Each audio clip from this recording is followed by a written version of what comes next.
Stations. Love podcasts? Radio.com has thousands of true crime, comedy, kids and family podcasts, and more. Listen anytime, anywhere. On your PC, smart speakers, and a variety of connected devices. Or download the Radio.com app now from the App Store or Google Play. To the greatest generation who endured the Japanese occupation, to those who risked their lives for our freedom, to those who continue to protect our freedom and keep our island safe, we thank you. To the people of Guam, our viewers and generous supporters, happy Liberation Day from PBS Guam KGTF Channel 12. Catch the three-part special program 77th Guam Liberation Village to Village We Are Survivors on demand on PBS Guam's YouTube page. Special thanks to Choice Broadcasting. The Point is KUSG, Hagåtña, Guam, 93.3 FM and 104.3 HD3. Back to work later. I'm Jack Callahan, Fox News. 3 big tech companies delaying plans to return workers to the workplace because of rising cases of the coronavirus Delta variant. Apple says employees won't be expected back until October 1st. Google pushing their return date to mid-October. And the ride-sharing company Lyft, which had planned to bring employees back in September, now says they will continue to work remotely until February. President Biden expected to issue an order Thursday to try and force most federal workers to get the vaccine. A White House source who is familiar with the announcement tells Fox News that it is not going to be a blanket mandate, since vaccination requirements would still come with the option of not getting the vaccine and instead consenting to regular testing. This could ultimately end up in court. Fox's Kevin Corke in Washington. New York's Governor Cuomo giving state employees a choice: get vaccinated or be tested weekly, except for frontline healthcare workers, for whom the governor says vaccines are a requirement. Federal health regulators have extended by 6 weeks the expiration date on Johnson & Johnson's COVID-19 vaccine. The FDA saying the shots remain safe and effective for at least 6 months when properly refrigerated. It gives healthcare workers more time to use the remaining shots at pharmacies, hospitals, and clinics. The stalled infrastructure bill is moving again in the Senate. A procedural motion to begin debate on a $1 trillion infrastructure bill won bipartisan Senate approval, 67-32. We are going to get the job done, and we are on track. Senate Majority Leader Chuck Schumer says he intends to pass the bipartisan infrastructure measure and a larger budget reconciliation bill before the August recess. 17 Republicans, including Minority Leader Mitch McConnell, joined Democrats to move forward on the infrastructure plan negotiated by a bipartisan Senate group. And Fox's Jared Halpern. America is listening to Fox News.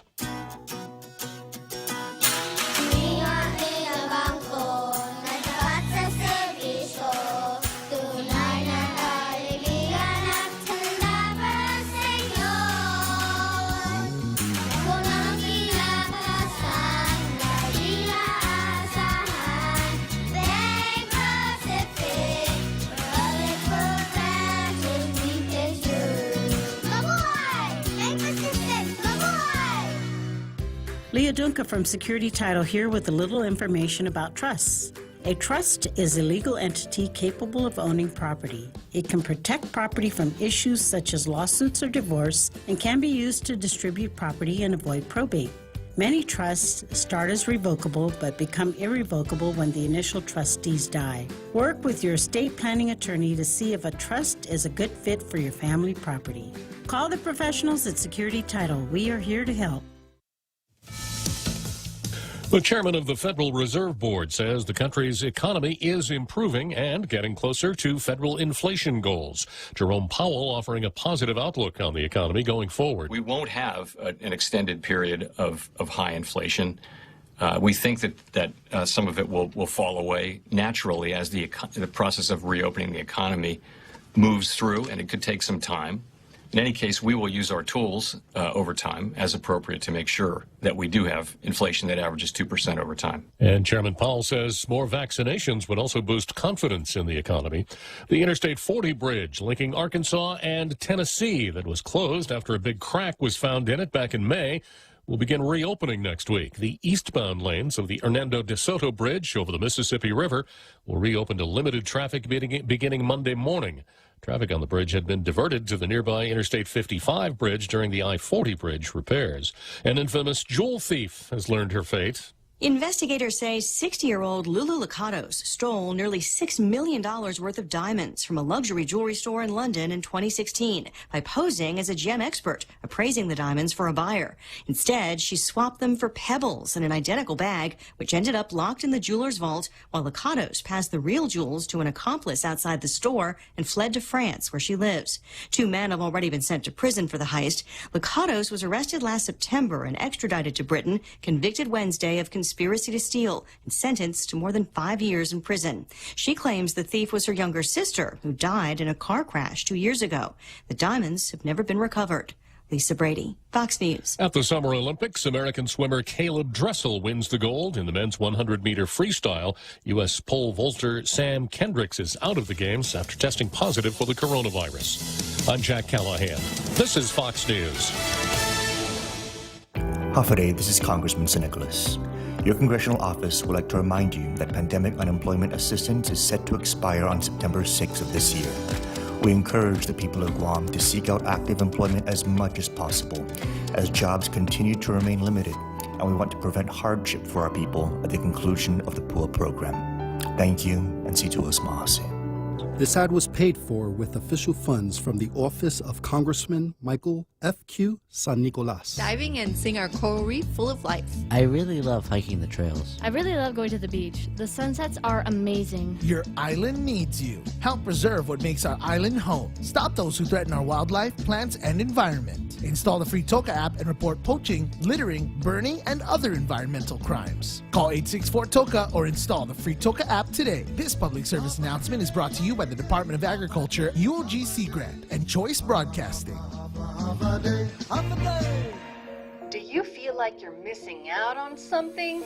Make life more rewarding with Pacific Points. Earn and redeem points for free fuel at Shell, vouchers at Foodies, and bill rebates and free load at IT&E. You can even turn points into United Mileage Plus miles. Sign up today by visiting PacificPoints.com. Pacific Points, the rewards program that lets you do more, get more. Welcome to Tall Tales with Bob Klitzkie, the only show on talk radio where common sense is a lot more common. Phone lines are now open at 888-TALK. That's 888-8255. And now, The Point proudly brings you Tall Tales with Senator Bob Klitzkie. A well-regulated militia being necessary to the security of a free state, the right of the people to keep and bear arms shall not be infringed. I said that yesterday, I said it the day before, and the day before that. I'll be saying it tomorrow. I won't be saying it the day after that, though. We're almost at the end of another week. Yeah, tomorrow's our last day. Jose and I are already making plans for the long over-the-weekend drought, but we'll make it through. We always do. Absolutely. So let's start out here with Zemi Ikotny.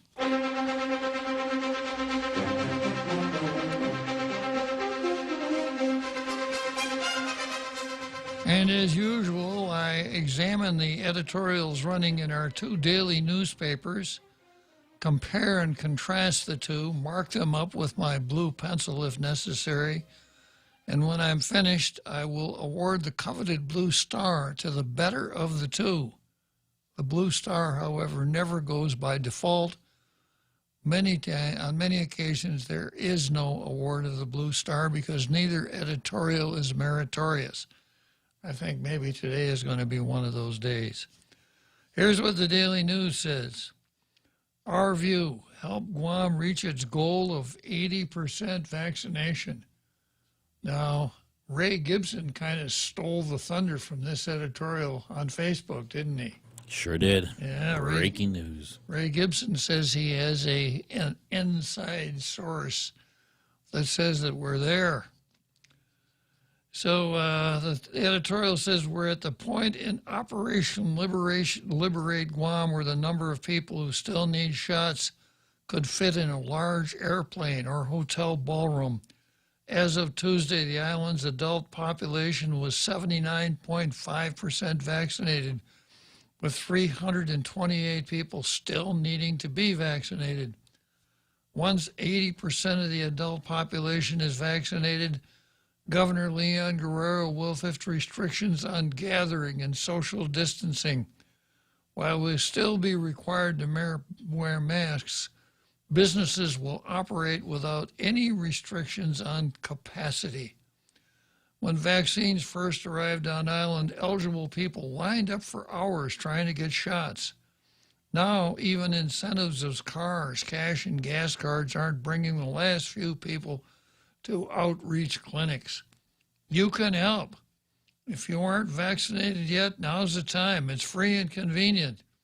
If you know someone who isn't vaccinated, talk to them about how the vaccine is safe and effective and can help the community.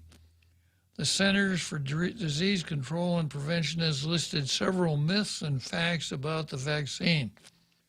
Fact number one, Dr. Fauci doesn't know anything about it. These points are worth discussing if someone you know is avoiding the vaccine out of fear. Will COVID-19 vaccine alter my DNA? Now, I mentioned that yesterday because that was my understanding. Here's what the fact is. Wuhan virus vaccines do not change or interact with your DNA in any way. Both mRNA and viral vector Wuhan virus vaccines deliver instructions, that is, genetic materials to our cells to start building protection against virus. Protection against, I think that should be viri. That's to be the plural of virus, right? That causes Wuhan virus. However, the material never enters the nucleus of the cell, which is where our DNA is kept. Question, can Wuhan virus vaccine make me sick with Wuhan virus? None of the authorized Wuhan virus vaccines in the United States contain the live virus, so they cannot make you sick with Wuhan virus. Vaccines teach our immune system how to recognize and fight the virus that causes Wuhan virus. That sometimes this process can cause symptoms such as fever. These symptoms are normal and are signs that the body is building protection against the virus. Is it safe to get a Wuhan virus vaccine if I would like to have a baby one day? I'm not going to worry about that one. Yeah. I don't know, Bob. You got to be optimistic in your future. That's true. And I got to put this in the right context here. Great pronouncements. Attorney Vanessa Williams. It's impossible to separate our choice of whether and when to have children from every other choice in our lives. That's what she said. You know, whether or not she wants to go bowling or on vacation. Well, maybe this question will help her eliminate one of those alternatives. Is it safe to get a Wuhan virus vaccine if I would like to have a baby one day? Yes. If you're trying to become pregnant now or want to get pregnant in the future, you may get Wuhan virus vaccine when one is available to you. There is currently no evidence that Wuhan virus vaccine causes any problem with pregnancy, including the development of the placenta. In addition, there's no evidence that female or male fertility problems are a side effect of any vaccine, including Wuhan virus vaccine. While we certainly don't know everything about Wuhan virus vaccine, we do know that it has led to death and sickness. As you were about Wuhan virus, we do know that it has led to death, sickness, job loss, shut down our economy, and disrupted our education. We can fight back by getting vaccinated and getting back to normal. Yeah, well, okay, Daily News. But we still got to wear our masks. Even if we're back to normal, we still got to wear our masks. Because they don't know everything about it. Well, and besides that, the governor wants us to wear our masks. Do you know what the reason is? She doesn't need a reason. She's the governor. Oh, remember? That's right. Yeah, the Red Queen.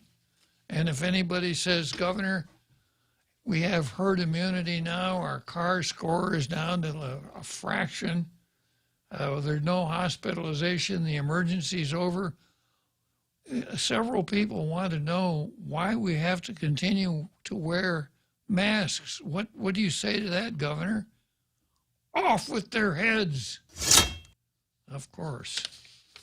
All right, now we go to the Post. Setbacks in missile defense of Guam not reassuring for the island.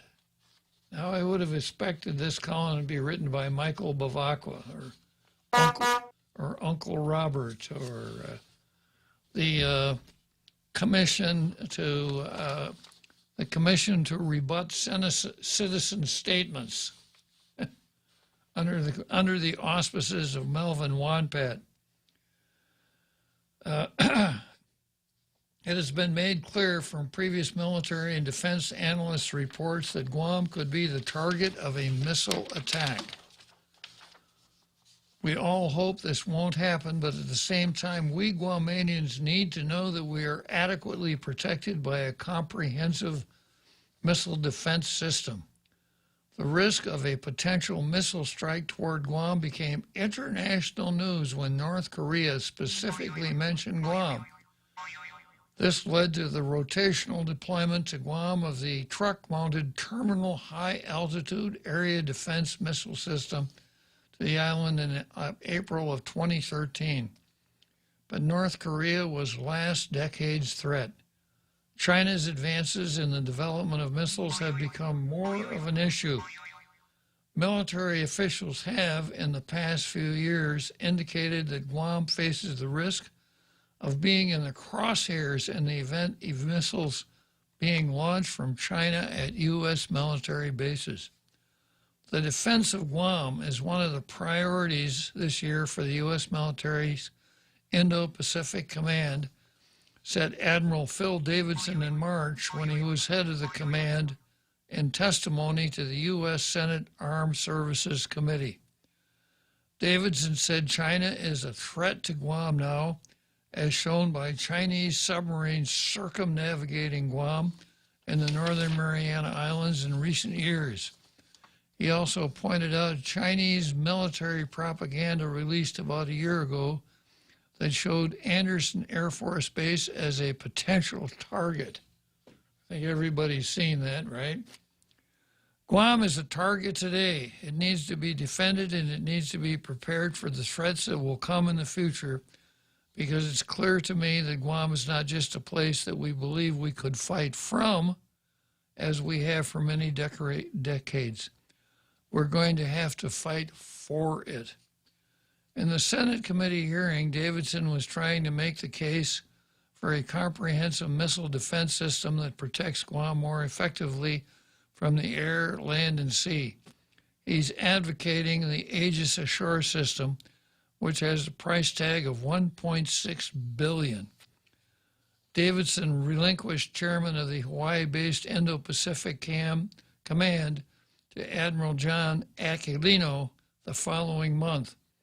The need for a comprehensive strategy to protect Guam from missile strike should be a priority, or we hope that it will be in light of the rapidly developing military capabilities of China. According to a RAND Corporation in 2017, China's People's Liberation Army had only a handful of missiles in 2003, and those did not have the capability to reach Kadena in Japan or Andersen in Guam.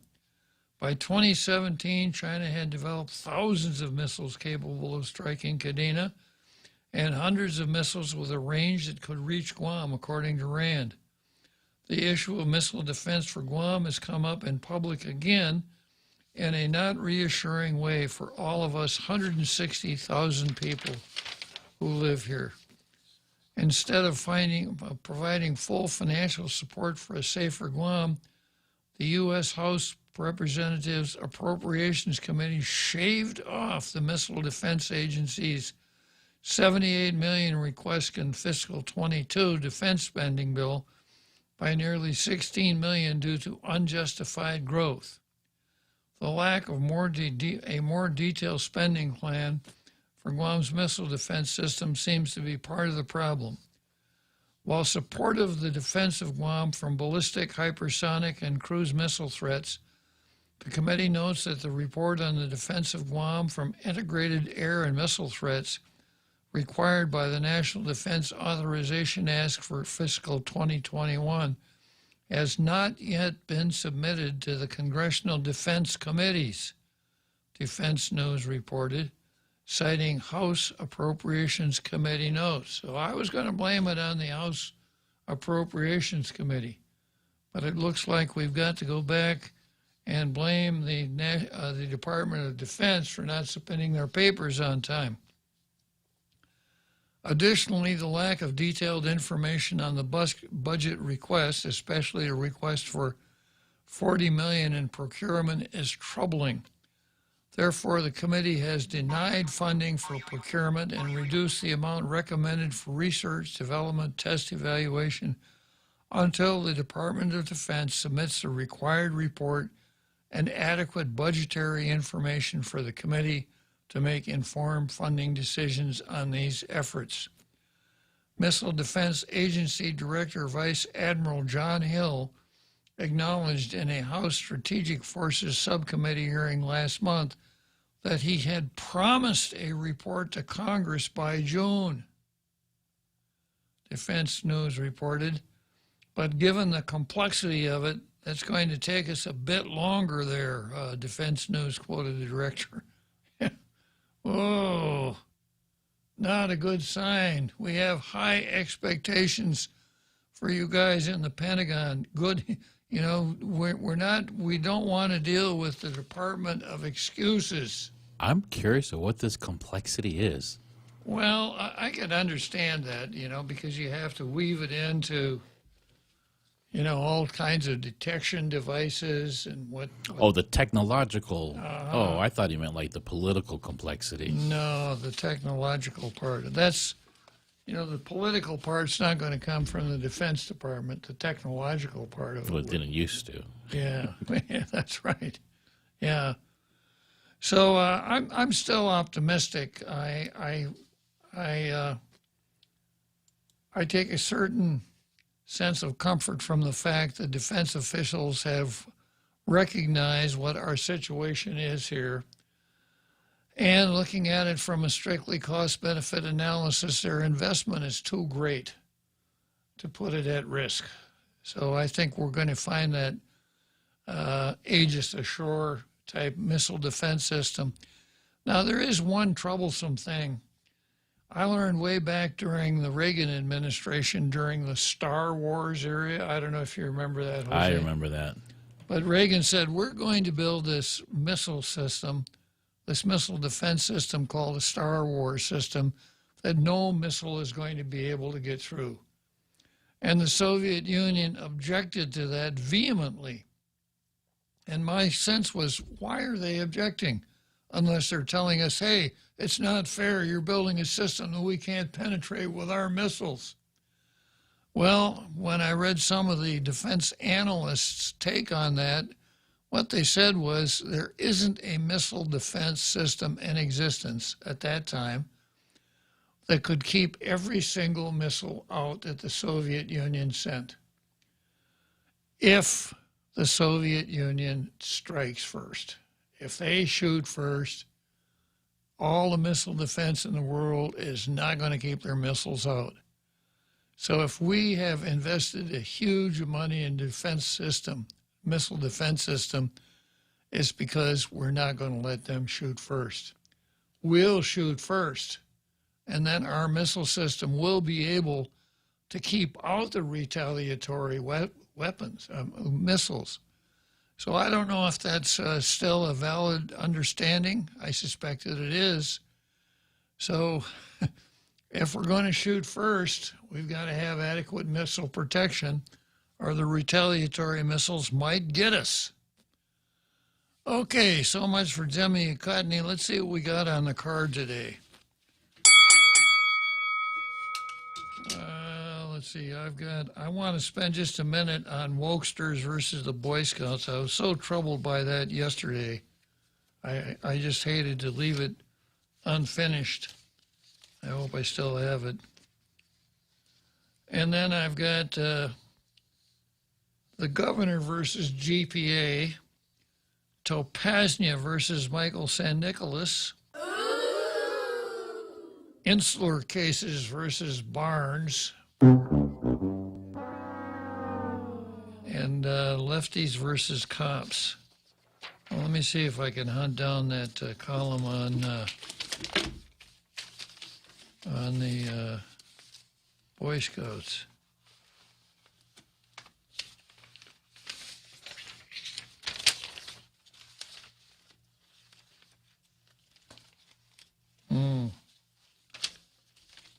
Somehow it is buried itself in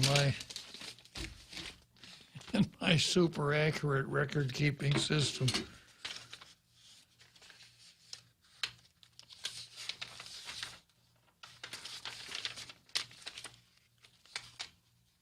Oh, here it is, yeah. The title was Wokesters versus Boy Scouts, and it told the sad story of how important Boy Scouts used to be in the United States and how basically the whole idea has gone down the drain.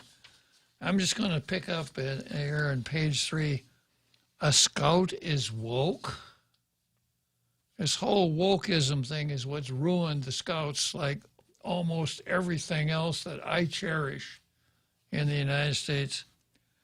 With recent moves more closely resembling the actions of a Fortune 500 HR department, the Boy Scouts now has a chief diversity officer, boasts a diversity and inclusion statement, in 2020 even proposed an Eagle-required merit badge requiring mastery of diversity, equity, and inclusion. The inmates have taken over the asylum. In the corporate jargon of BSA's national leadership, the introduction of the proposed diversity, equity, inclusion merit badge is being delayed because of blah, blah, blah. Going on, when BSA began to admit girls, some girls abandoned the Girl Scouts to participate in the more outdoors-oriented program that had once attracted boys. The Girl Scouts objected to what they viewed as poaching by the Boy Scouts, recruiting girls as members. The recruiting worked. Some Girl Scouts wanted to do more than sell cookies. Boy, is that a sexist statement, huh? I'm surprised that the Girl Scouts didn't bring suit or something like that. From my own admittedly anecdotal experience, when I moved from Texas in 2019, I called a local Boy Scout council to find a troop to whom I could donate a large quantity of camping gear I had accumulated during my son's involvement in camping and scouting. The council identified a recently formed troop interested in the gear, which turned out to be an all-girls unit. Change is inevitable, of course, but what does the impending demise of the BSA portend? Is scouting merely a cultural relic of the 20th century America, the obsolescence of which is no more consequential than the disappearance of let me try that again. The obsolescence of which is no more consequential than the disappearance of drive-in movie theaters. Man, I hated to see drive-in movie theaters go. You probably didn't have much experience with drive-in movies, did you, Jose? I did, towards the end. Yeah. Yeah. Yeah. I had the ones that were attached to the radio, not the speakers. Those were from the old drive-in theaters. Yeah, you hung the speaker on your car. Yeah, the new ones you connected the wire to your antenna and heard it through your radio. I see. Yeah, so for high school kids, especially guys with girlfriends, yeah, the outdoor was where it was at. But they're almost all gone now. We had an outdoor theater here, right here on Guam. Oh, yeah? Yeah.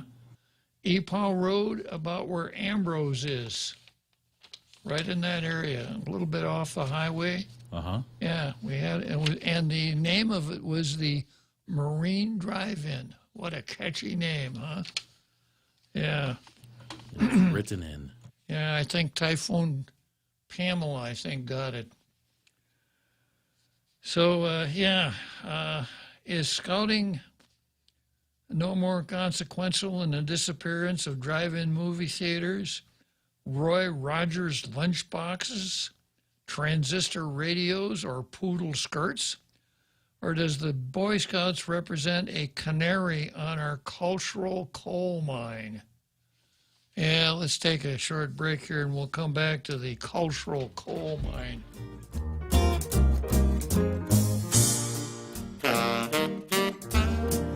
The Extra Point with Jerry Roberts of Guam Training. Hi, I'm Jerry Roberts, and every day on The Ray Gibson Show, I get to comment on the incredibly diverse, fun, challenging, sometimes frustrating, often exciting, but always interesting world of work. I hope you'll be there with us. You can find daily transcripts of The Extra Point at guamtraining.com. Tune in every weekday morning at 7:20 for The Extra Point with Jerry Roberts, brought to you by Guahan Insurance Services and First Hawaiian Bank on 93.3 The Point. Chili's is pairing up premium entrees with 2-in-1 entree selections starting at $19.99. Indulge in mouth-watering combos like the sirloin and ribs combo, the ribeye and jalapeno sausage combo, or the savory sirloin and ancho salmon combo. All served with delicious mashed potatoes. Dine in today and enjoy the best of both worlds flavor experience with Chili's 2-in-1 entree selections. Available for a limited time. Chili's on the second floor of the Tumon Sands Plaza. Chili's, savor the moment.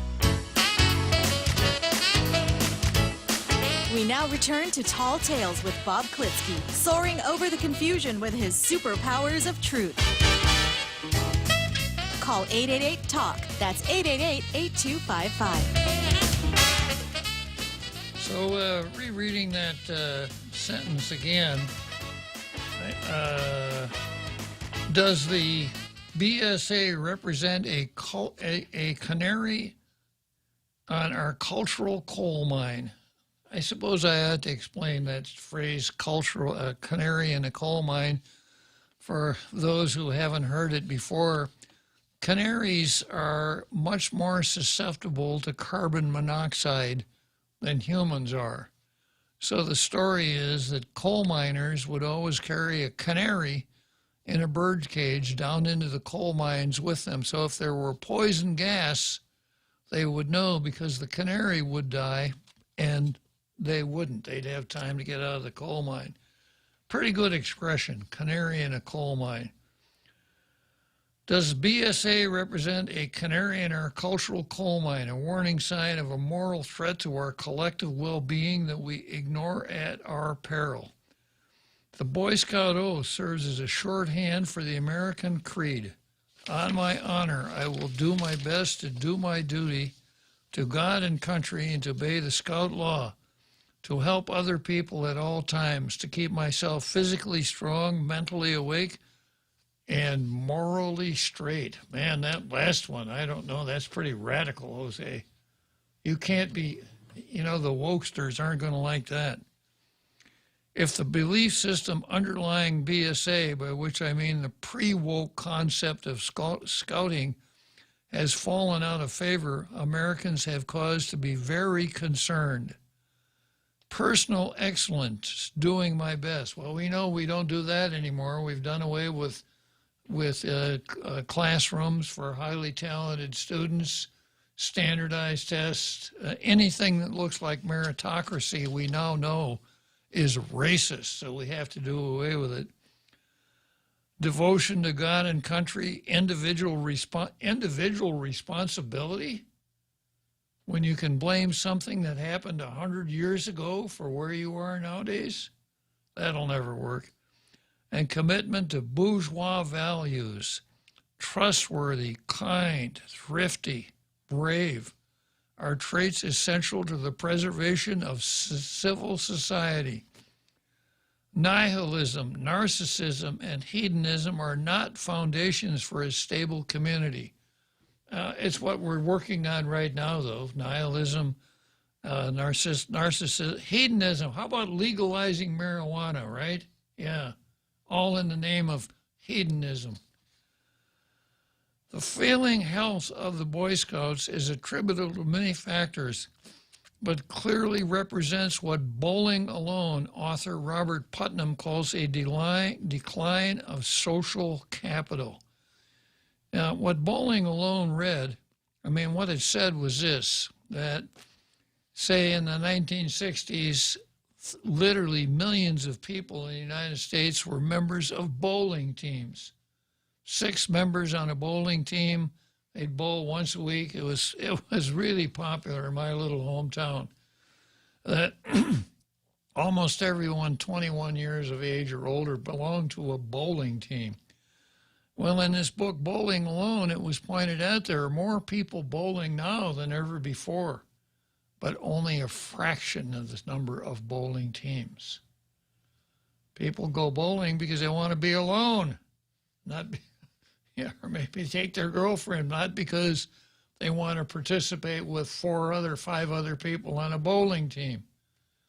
So in my little hometown, we had a hole-in-the-wall bowling alley with 6 lanes. It was busy 7 nights a week. I think there was open bowling maybe on one night, Saturday night. The rest was all league bowling or bowling in the daytime. The bowling alley opened like 8 o'clock in the morning. It was always busy. So busy that a couple of guys bought some land on the north end of town and built a 16-lane modern bowling alley. Cocktail lounge, the whole thing, accommodate all that league bowling. Stylish shoes. Say again? Stylish shoes. Bowling shoes, right. So that lasted up until about 5 years ago when the guys that owned the bowling alley went broke. People quit bowling. And the last time I went to my old hometown, they leveled the building. They couldn't even afford to maintain it. So anyhow, that's the decline of social capital when people don't want to congregate and work together on anything, even as simple as a bowling team. And he went into, Putnam went into Tocqueville's Democracy in America, written in the 1830s by this Frenchman that came to kind of the 1830s version of Frenchy, I guess. He came to the United States and studied the United States and wrote the book that is still the most quoted in bibliographies about American society, called Democracy in America. And he said the strength of America is Americans' willingness to associate. Fraternal lodges, clubs, government councils, on and on and on and on. Not anymore. So it's more than that. Lord Baden-Powell did not write Scouting for Boys in 1908, the foundational text for the worldwide scouting movement, to increase social capital, but to improve the character of Britain's male youth, which he found wanting. Baden-Powell, a career military officer in Imperial Britain and a hero of the Second Boer War, which, by the way, didn't have anything to do with shooting wild pigs, became concerned that British youth were succumbing to the vices of an industrial and urban society. Passivity, sloth, smoking, drinking, poor hygiene, and general decline in what he felt were essential masculine qualities. Now, we would look on that today. Oh, there's a decline amongst our youth and oh, that's great. No more toxic masculinity, right? That's what we're working on right now, if you want to be woke. Thus, his fascination for knot tying, navigation, fire building, camping, cooking, first aid, physical fitness, surviving in the wilderness, practical quasi-military skills that are still the staple of the scouting program. All of this was in aid of improving boys' character, making them productive citizens. Some of Baden-Powell's concepts seem dated more than a century later, but many of them are timeless. including the motto he coined, "Be prepared."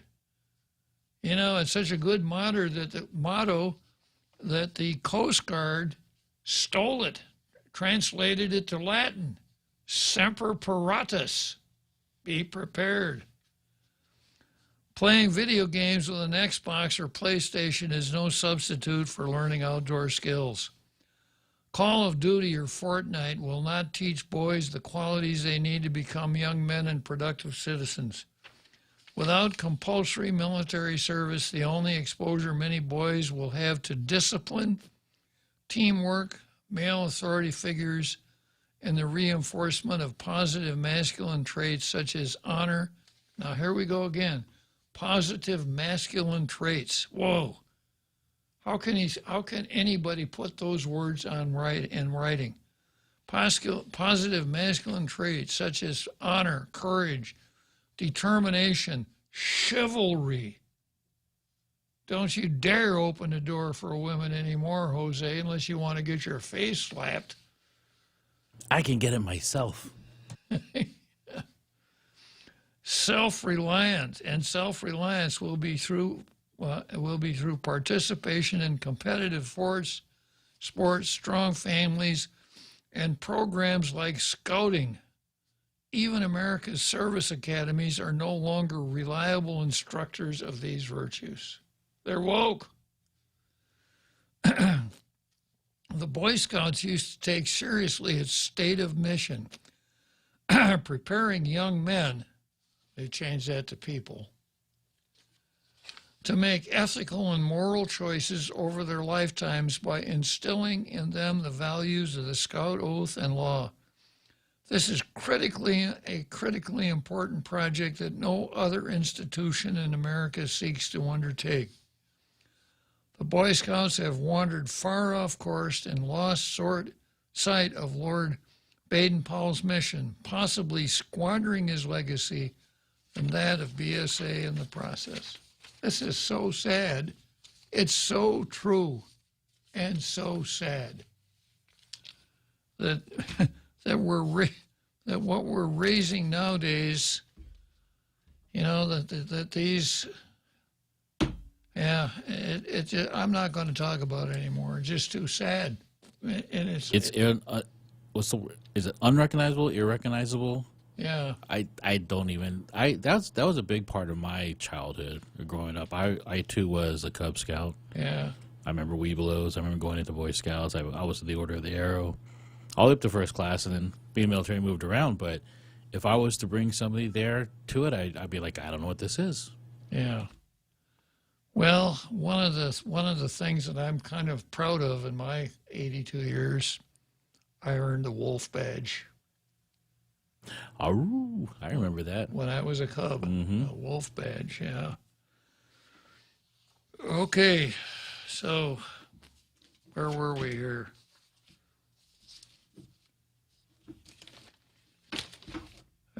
I've got the rest of my card around here somewhere.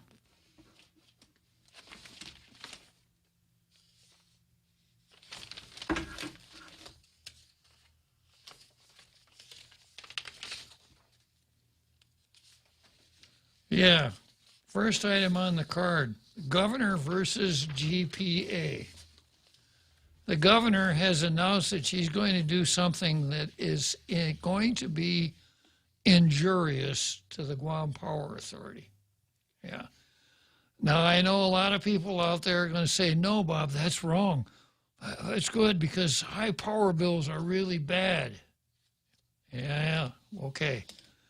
But, you know, when it comes down to freebies, there's no such thing as a free lunch. And it's not good to instill in people, going back to this whole Boy Scouts thing, the idea that you can get stuff without earning it. But here we go. Governor plans to give GPA $15 million in pandemic relief. Governor Lulian Guerrero plans to give $15 million in pandemic cash relief to the Power Authority, which could spare customers from a steep increase in their power bills in coming months. Now, I can hear everybody out in the peanut gallery saying, yeah, that's great. My power bill's too high already. The people are suffering. Everything's going up.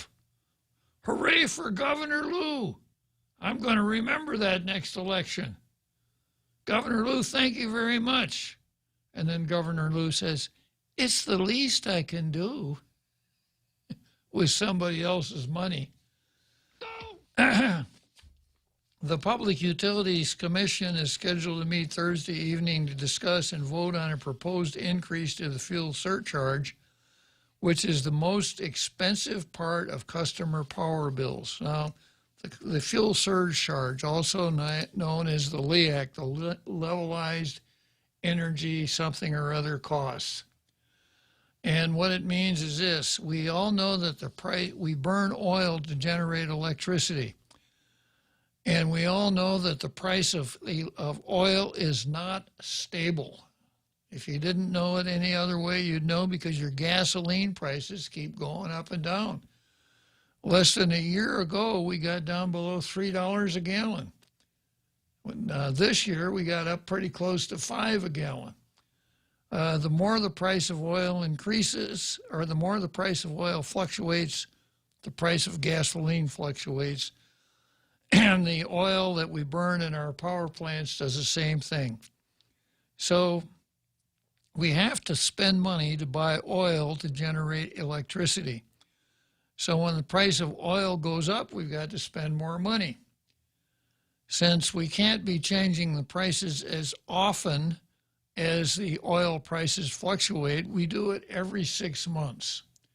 And the Guam Power Authority, the Consolidated Commission on Utilities, sets what's known as the LEAC rate. So as the rate of electricity goes, for oil goes up, then your rate for electricity goes up. When the oil price goes down, the same thing happens. In order to do that, the Guam Power Authority has to convince the CCU as to the appropriate rate for the following 6 months.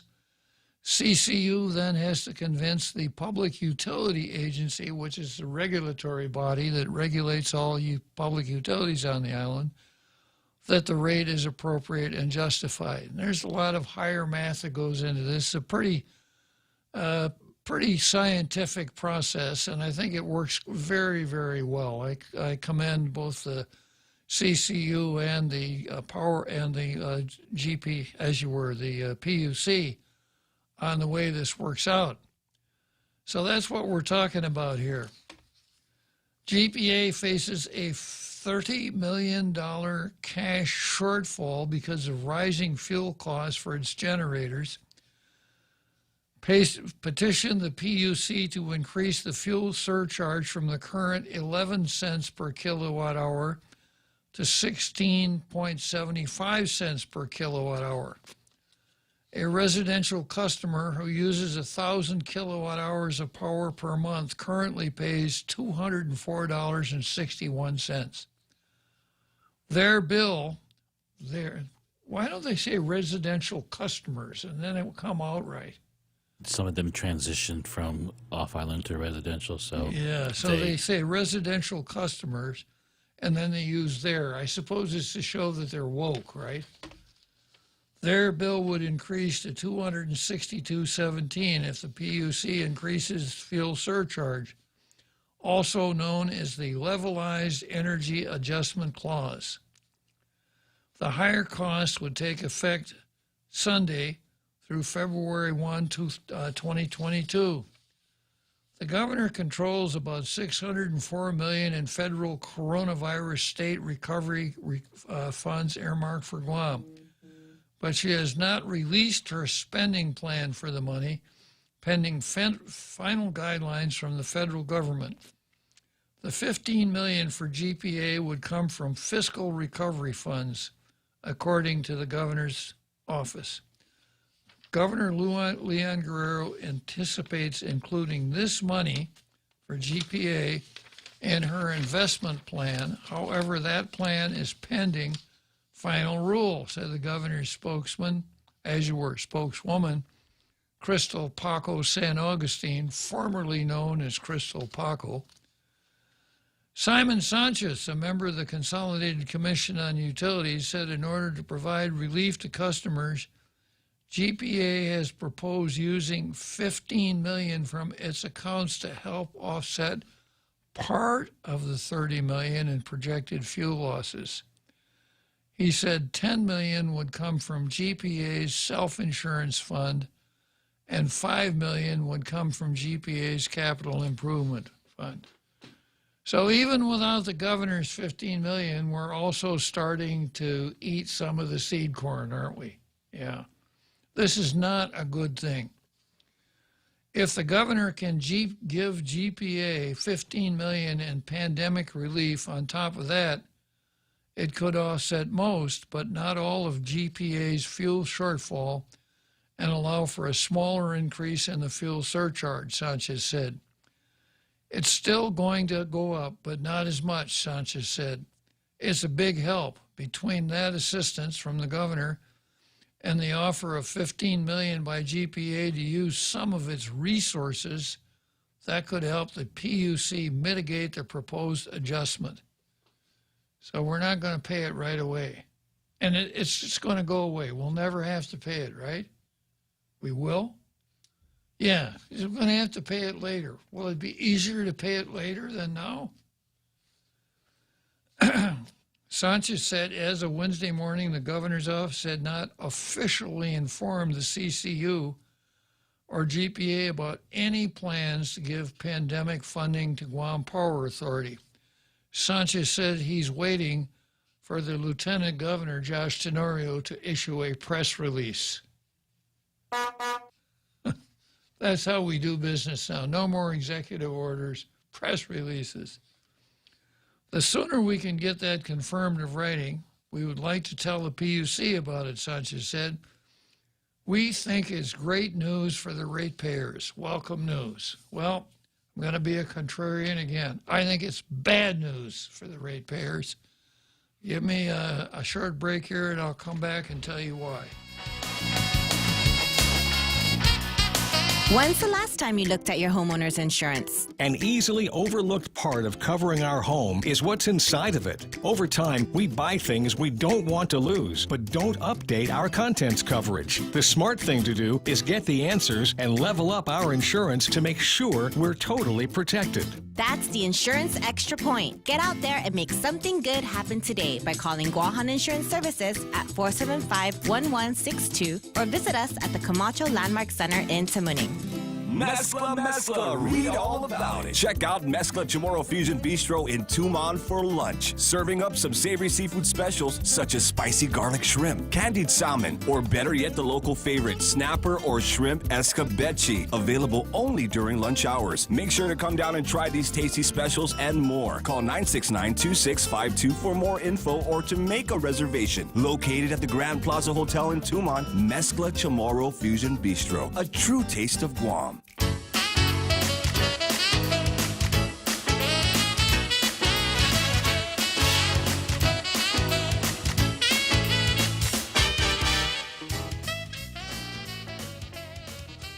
So what happens is this. The governor kicks in $15 million of the kind of money that we'll never, ever see again. This is this $2 billion rolling in from the national government is something that no one ever expected and no one can ever expect again. From now on, the only money we're going to have to spend is the money we raise in taxes. So the worst possible thing we can do, as far as I'm concerned, is get people used to the idea that we really don't have to pay for everything as we go. So when it comes to power, as Simon Sanchez mentioned, we're already $30 million in the hole because we're not spending money for capital improvements, self-insurance, these other things. The reason that we had $5 million in capital improvements and $10 in self-insurance is because we're going to need those things. And if we don't have them, it's going to hurt. So what we're going to do now with this $15 million from the governor is we're going to condition people to think, well, you know, if the price of oil goes up, the government will pay for it. I won't have to pay for it because I don't like high power rates. As hard as it might be, we need to pay for oil on an as-we-go basis. We should never get behind on that, because if you get too far behind, you're not going to have oil and you're not going to have power. And then we're not going to be we're not bringing in any revenue, no more. I mean, it just cycles out of control. So it's just a dangerous precedent to start. Now, I would allow it, given all my magic powers here with this microphone in front of me, if the sharp guys over there at the Power Authority said, when we raise the price of power, demand goes down. So there comes a point where raising the price of power is actually going to reduce revenue, because the usage of power will go down, and there will be people who are saying, I can't afford any power anymore. I'm going to have to do something else. But I don't think that we're close to that, and I don't know that people over at the Power Authority engage in that kind of thought. Although I do know this, that they have figured out how much consumption goes down as the rate goes up. But I'm just going to say that I'm not in favor of pouring a subsidy into this LEAC factor. We're just going to have to bite the bullet and pay for oil as we need it. I've got more to say about the Power Authority, but I don't like to keep people waiting online any longer than I have to. Is this our Fred or a Fred? A Fred. A Fred, okay. But not a stranger to Tall Tales. Not a stranger to Tall Tales. Good afternoon, A Fred. Hey, afternoon there, Bob. You know, I just want to make a quick comment about GPA. Okay. All right. There's no reason why GPA should be raising the prices. It's a monopoly. I mean, they don't got no competition. So there's either two things going on here. We either got corruption or we got mismanagement over there. Because there's no darn way that they're not making enough money, because it's a monopoly. How about and I find it ridiculous. How about that they're, I got it, Fred. You don't need to do a soliloquy. What about Fred? Hey, Fred. Sure. Yes. I have a question. What about the cost of oil? When the cost of oil goes up, how does the Power Authority pay for it? You know what? They weren't worried about that, Mr. Klitzkie, when they were giving the raises for Bilventi and Berdalio. Now they're worried about oil prices, but when they're giving them raises, they weren't worried about it. I think the That's all I gotta say, and it's a monopoly. I got it, Fred. The idea is say what you're going to say and then stop, and then maybe I might have something to say. Okay. Okay, I'll listen. Okay, thank you. Yeah. All right. So Fred's point is this: that the Power Authority has no competition, a little bit of competition from these folks that generate their own power with solar cells. So Fred's point is that they have a monopoly. If they are now worried about the price of oil, there must be either inefficient management or corruption. That's what his statement is. Now, historically, I think it's been at least 25 years since we've had this LEAC mechanism in place. And the folks at the Power Authority will tell you that it is a separate set of accounting from their regular operational costs. So they don't use money from the fuel adjustment factor for operations. That comes from the money that you pay for power.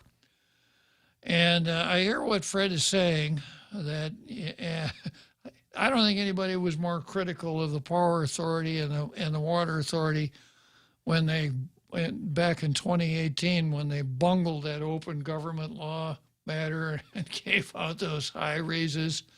And now they say, we're not going to tell you what the evaluation was for these people that we can give raises to. This is stupid, and it's backward, and it's indefensible.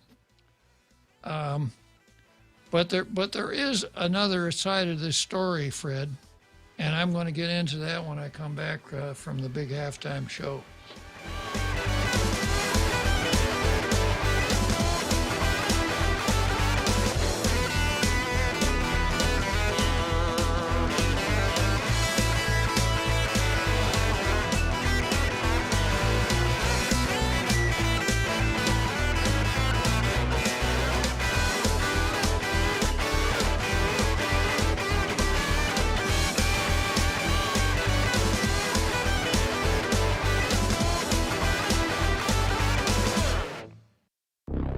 The Point is KUSG, Hagåtña, Guam, 93.3 FM and 104.3 HD3. New vaccination orders. I'm Jack Callahan, Fox News. For most federal workers, expected from the White House in just a few hours from now when the president speaks. Principal Deputy Press Secretary Karine Jean-Pierre told reporters aboard Air Force One Wednesday employees would have a choice. Confirming vaccination status or abiding by stringent COVID-19 protocols like mandatory mask wearing, even in communities not with high or substantial spread and regular testing. The federal government employs more than 2 million people. The Office of Personnel Management has already started requiring masks indoors as the Delta variant spreads. Fox's Rachel Sutherland. State employees in New York are being compelled to get the shot as well. Governor Andrew Cuomo says state workers must get the vaccine or undergo weekly testing. Going a step further, mandating that all frontline hospital workers be inoculated. There will be no testing option for patient-facing healthcare workers. That is a point of contact that could be a serious spreading event. The new rules prompting swift applause and backlash. State Senator George Borrello calling it outrageous, unconstitutional, and more about muscle flexing than public health. Fox's Alex Hogan. Texas Governor Greg Abbott says while imposing restrictions on vaccinated Americans, the Biden administration is allowing migrants to cross the border untested, telling Fox's Hannity. The Biden administration cares more about people who are not residents of America than he does of the residents of America. The governor has signed an executive order that allows state law enforcement to return infected migrants to their port of entry, but they cannot actually deport them. There's been a series of earthquakes offshore from the Alaskan Peninsula. The U.S. Geological Survey pegs the largest of them at magnitude 8.2. That would be what they classify as a great quake. The National Weather Service has issued a tsunami warning for southern Alaska. America is listening to Fox News. Mezcla, read all about it. Check out Mezcla Chamorro Fusion Bistro in Tucumán for lunch. Serving up some savory seafood specials such as spicy garlic shrimp, candied salmon, or better yet, the local favorite, snapper or shrimp escabeche. Available only during lunch hours. Make sure to come down and try these tasty specials and more. Call 969-2652 for more info or to make a reservation. Located at the Grand Plaza Hotel in Tucumán, Mezcla Chamorro Fusion Bistro. A true taste of Guam.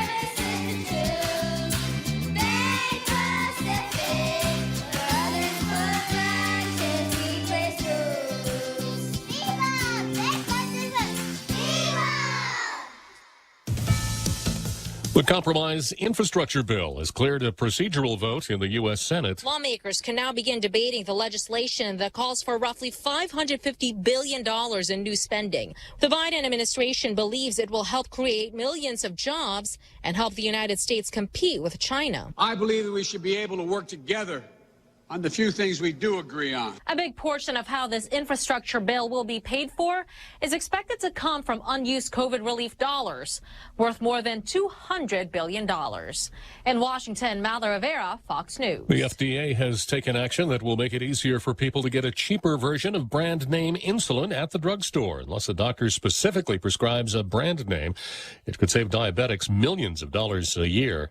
McCormick is recalling its Perfect Pinch Italian seasoning, its culinary Italian seasoning, and Frank's Red Hot Buffalo Ranch seasoning due to possible salmonella contamination. Those products were shipped between June 20th and last week to 32 states, Bermuda, and Canada. No illnesses reported so far. The company says it was made aware of the possible contamination after routine testing.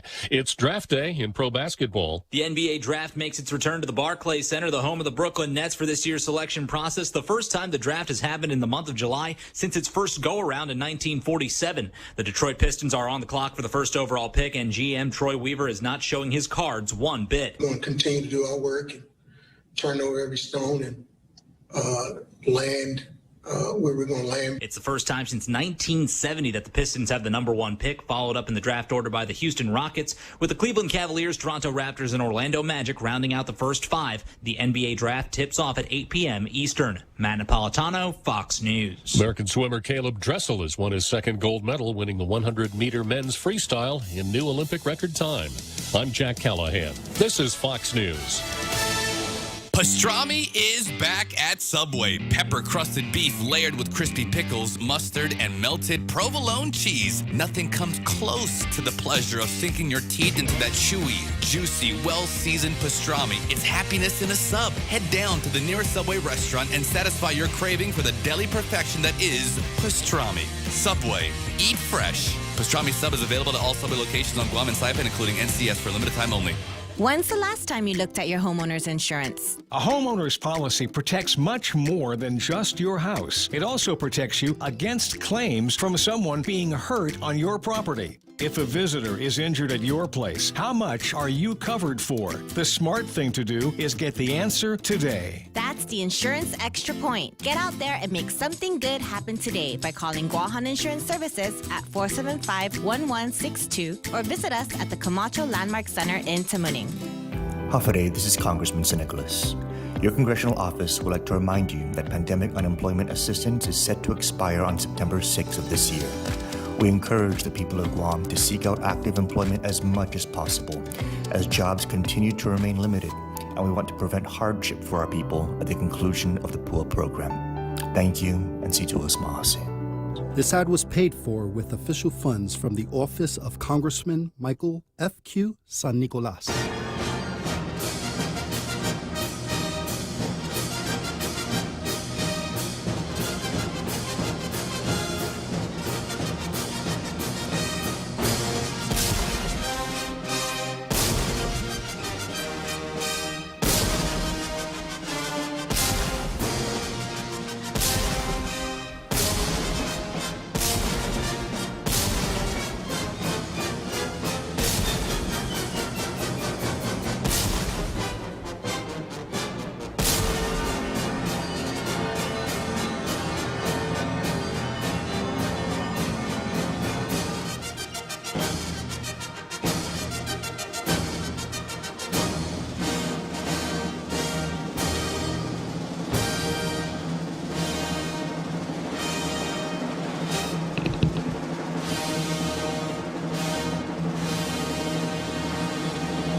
The greatness of our halftime shows never subsides. One is greater than the other. Each day is an improvement on the day before. So here we are in the second half of Tall Tales. At the end of the first half, I had a caller named Fred who said, what is the problem with GPA? They don't have any competition. They got a monopoly. So they shouldn't have to be raising prices unless there's corruption or inefficient management. And I posed the question to him, well, what about when the price of oil goes up? Don't they have to raise the rates? Well, they weren't thinking about that when they gave those officials raises, the general manager and those other people. And I mentioned that at the time that when we were talking, I said, nobody was harder on them about that than I was. And then they compounded it by saying that that they're not going to publicize the evaluations of the other people that they can give raises to. So we're just in the dark as to why anybody gets a raise because of that policy. So they're not handling that well at all. But I do want to talk about some of the things that they are handling well. There's a release here in KUAM, and I'm going to spend a minute with, blame rising oil prices for the increase in power bills. That's what GPA General Manager John Benavente told Guam Chamber of Commerce members today during their monthly meeting. He went through a detailed presentation of the fuel surcharge known as the LEAC, and how GPA has tried to hold back rate increases because of the pandemic. Benavente also briefed the business group on the timeline for the 198 megawatt power plant in Dededo. He said the original completion date of October 2022 has been extended, noting we successfully negotiated for it to be completed by April 2024. Our target is November 2023, but no later than April 2024. So that's the key change. And then, of course, the conversion of PD, Cabris 1 and 2, retired 6 months after the power plant comes online.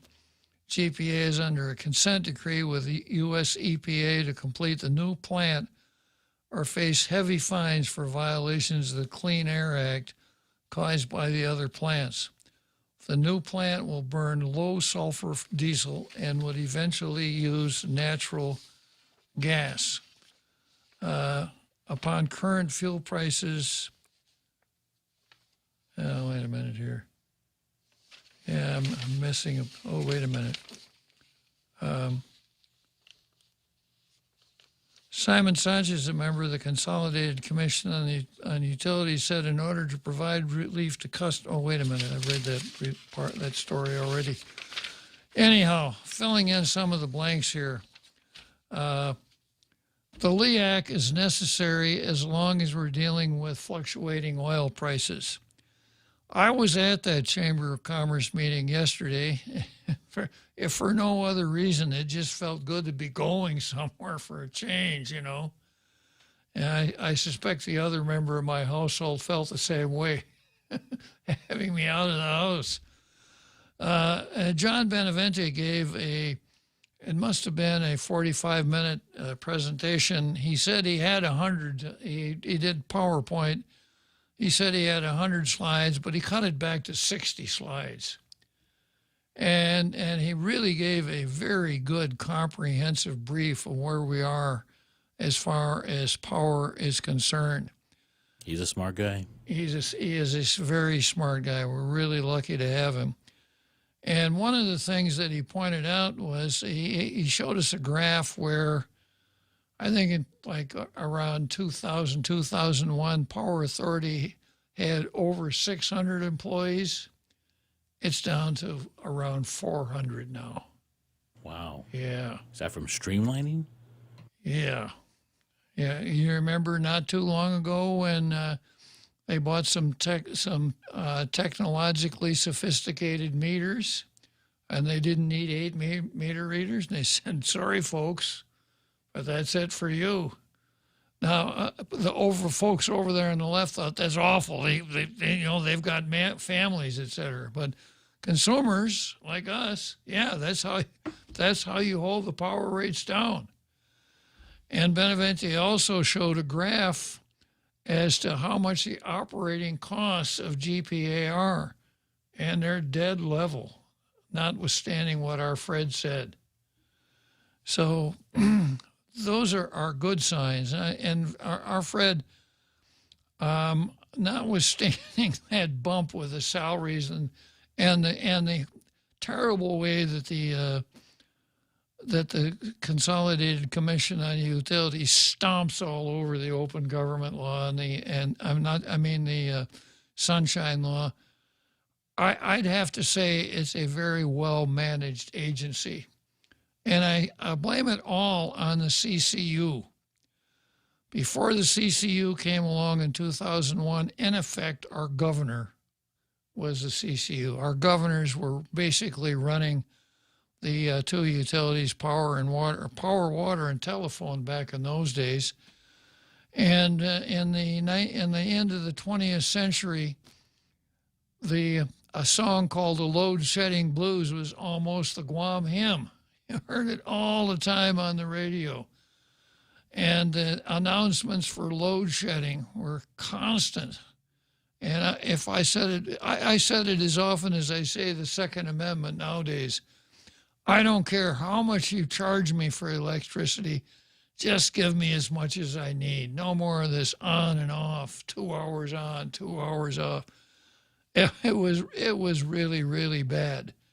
Now, we have an occasional power outage now, but they're really few and far between. We've got clean, potable water. And the plan, going back to the power part of it, the plan that John Benavente laid out goes all the way down to like 2055 or 2060. And it shows how we're bringing more and more solar power into the mix that we'll be paying, under this new raise, this new LEAC adjustment, we're going to be up to 16.75 cents per kilowatt hour. The cost of power from the solar energy that we've already contracted for and is already under construction would be down around 8 cents an hour. So the more solar power, the tendency will be the lower the bills are going to be. So they've got this all laid out, where the plants are going to be, where the pipelines are going to be. They're doing 2 pipelines so that when natural gas becomes available at the port, we'll be able to run the new power plant on natural gas instead of oil. It was just for me, it was an enchanting presentation of all of the things that the Power Authority is doing, maintaining a level operating costs, and of course having to buy oil on the world market like everybody else. So hats off to the Power Authority. And once again, no hats off to the governor. I don't like the idea of subsidizing something that's supposed to be a pay-as-you-go operation. No good can come from this. And I don't like how she wastes fuel gaslighting us. Yeah, burning natural gas is great, but just don't do it on us, right? Yeah, so if there's real economic hardship and some folks aren't able to pay for the power, don't subsidize, don't add a public welfare dimension to the Power Authority. You've got other means of making ex gratia payments through some sort of a welfare operation. That makes more sense than turning the Power Authority into an ex gratia payment social welfare agency. I'm against it. Okay. Next on the card, we've got insular cases versus Barnes. You would have thought that she would have smartened up by now about the insular cases. And you would have thought that by now she would have figured out how the United States Congress works. You don't have to come in with some kind of a BS story about a court case that was decided in 1901 in order to prevail before the Congress. So here's her little op-ed, her letter to the editor that ran in both papers. Early Thursday morning, Guam time, Chairman Raul Grijalva's committee, the Committee on Natural Resources, Office of Insular Affairs,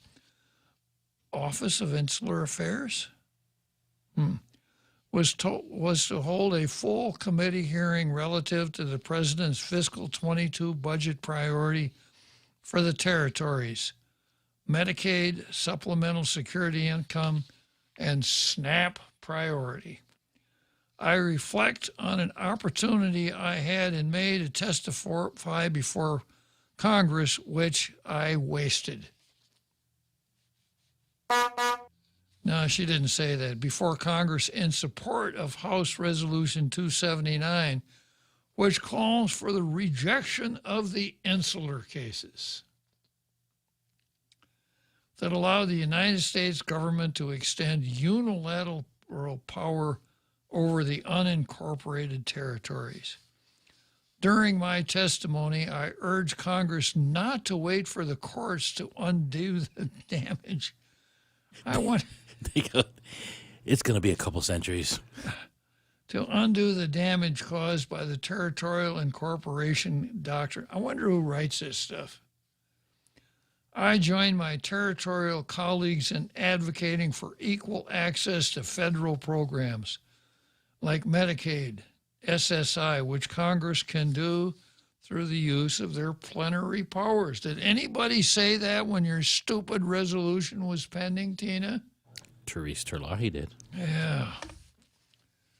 But what really struck me during the congressional hearing was the interest of members of Congress and their desire to learn more about the challenges faced by millions of Americans in the territories.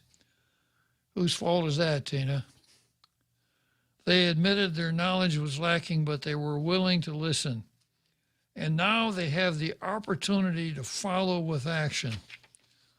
Though President Biden's fiscal 22 budget priority for the territories, Medicaid, supplemental and security income, and SNAP parity, the United States is finally taking the crucial step toward granting residents of the U.S. territory equal access to crucial federal programs.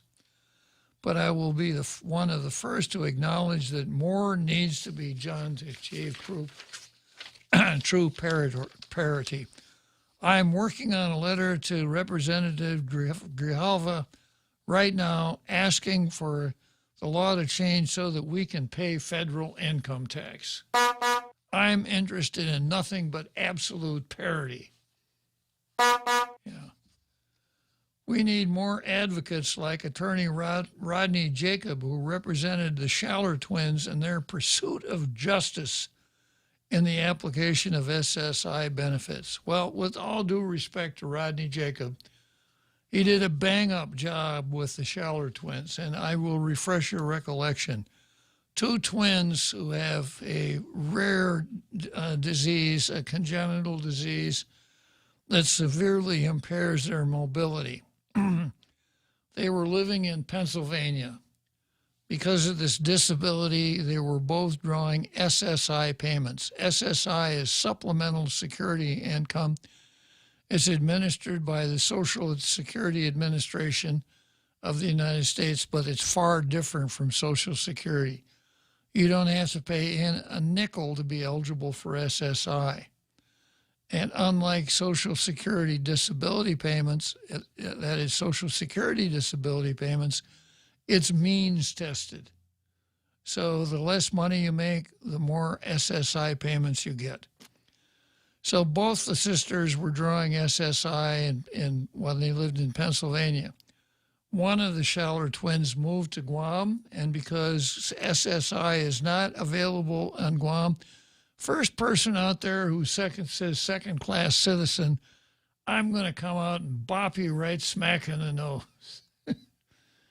Yeah, SSI was not available on Guam. So she stopped receiving SSI. Rodney Jacob was not an advocate, he was a lawyer. And he saw this, and like lawyers do, he said, I can make a good argument here that there's a denial of equal protection.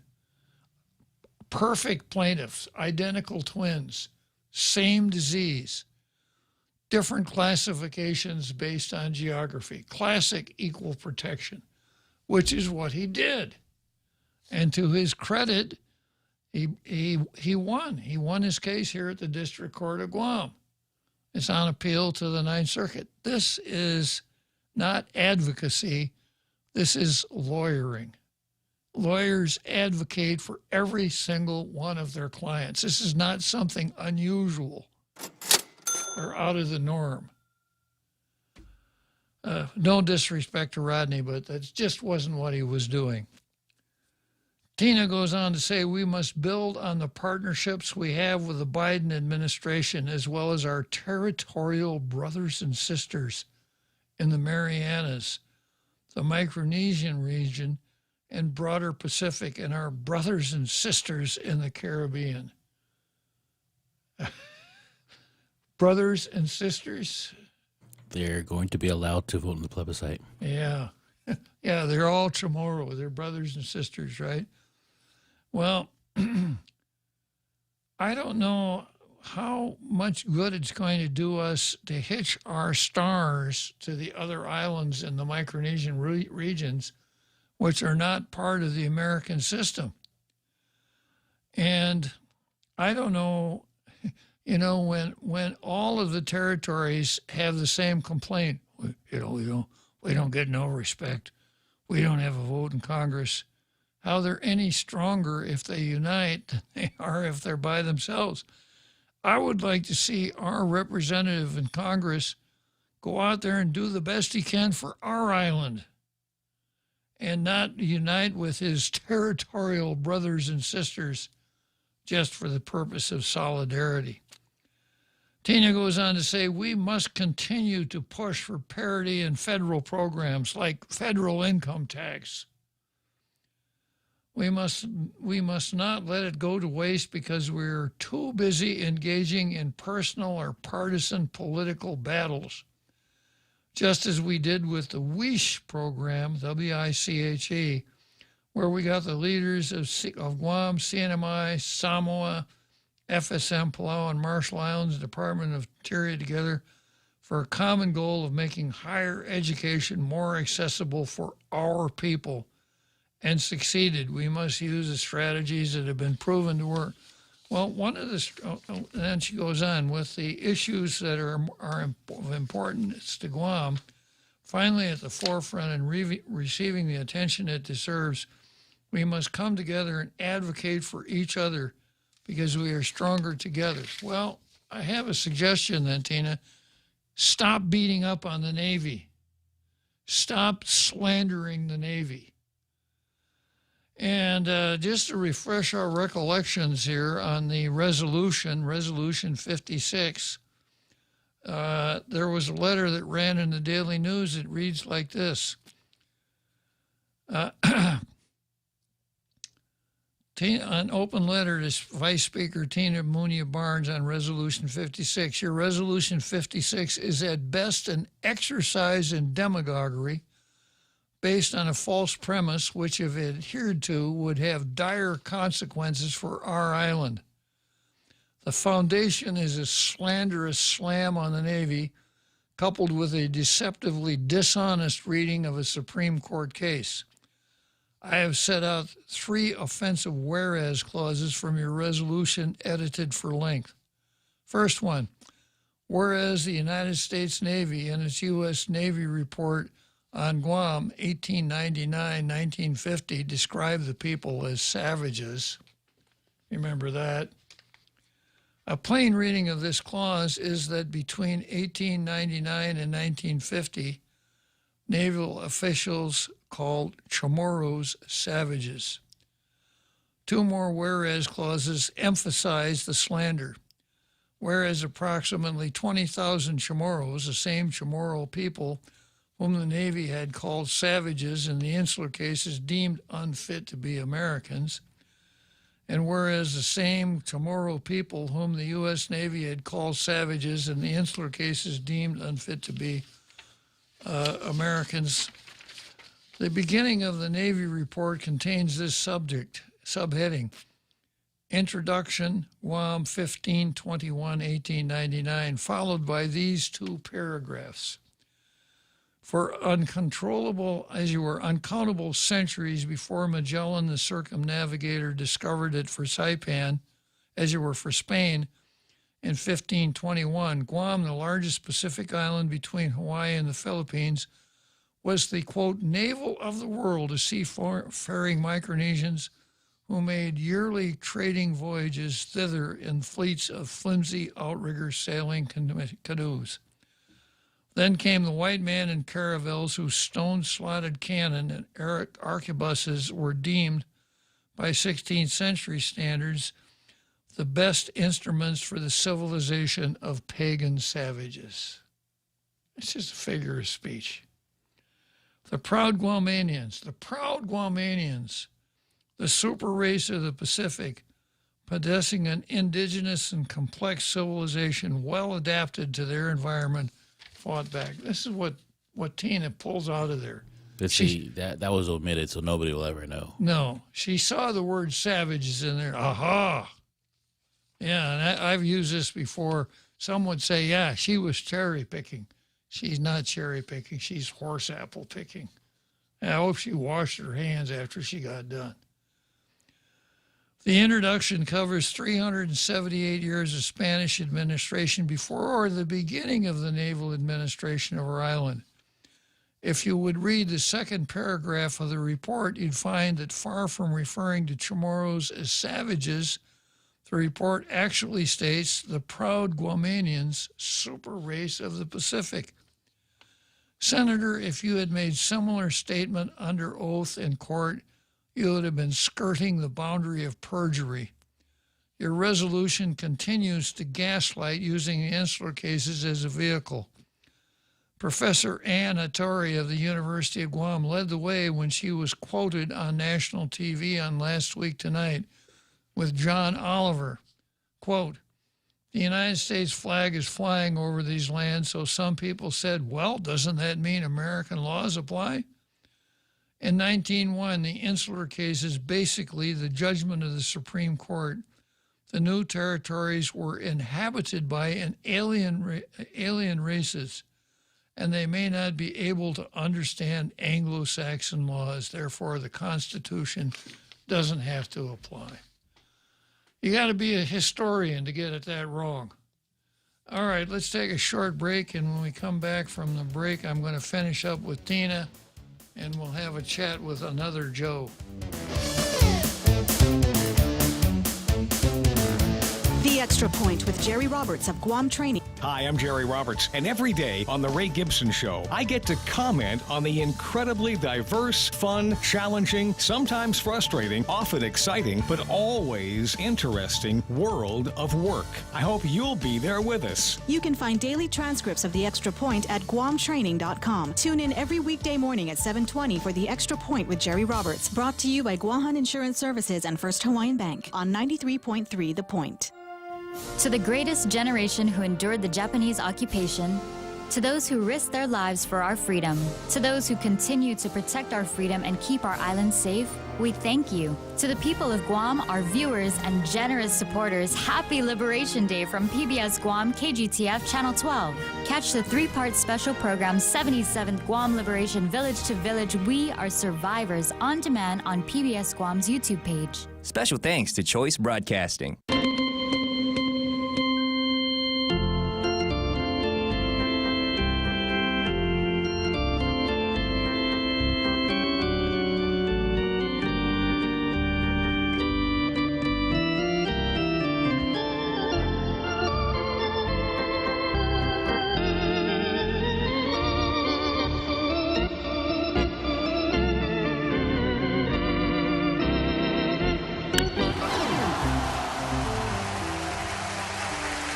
So here we are in Wrigley Field for the 7th inning stretch. That means we got just 2 more innings to go. And Tall Tales, I notice first at bat, who's the guy who's in the on-deck circle right now is another Joe. He's swinging 2 or 3 bats. Got a nice level swing there. But let's go back to Ann Hattori for a moment and her horrible misquote of Downs versus Bidwell. She couldn't even copy. The word alien races does appear, but she couldn't even copy the quote correctly.